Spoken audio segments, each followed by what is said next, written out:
50,000 ثمرة مانجا. وزن 16 طن. مزارع شجيع هتدخل بيها موسوعة جينيس. فخر السياحة البيئية في مصر في مدينة الإسماعيلية الجميلة وشعبها الأصيل. بعد توثيق اللحظة دي هيتم توزيع 25% لدار المسنين ودار الأيتام. لازم لما تيجي اسماعيلية تروح المكان ده. عشان ايه؟ يلا بينا نشوف.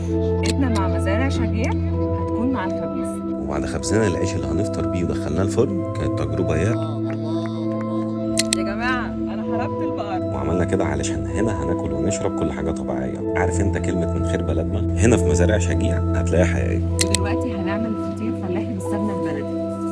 أنا عايزة أقول لكم الإكسبيرينس دي أنا عمري ما جربتها وقد إيه مبسوطة إن أنا بجربها. وبكده نكون جهزنا الأكل بتاعنا، نروح نفطر بقى أحلى فطار من خير بلدنا. بعدها هنروح نلعب مع الجديان اللي بتتجهز في المندي لوجبة الغداء. بس طبعا مش هناكل رشيدة دي علشان كيوت قوي قد إيه إحنا حبيناها. وبعدها رحنا نكمل حصاد المانجا اللي معتز وأسامة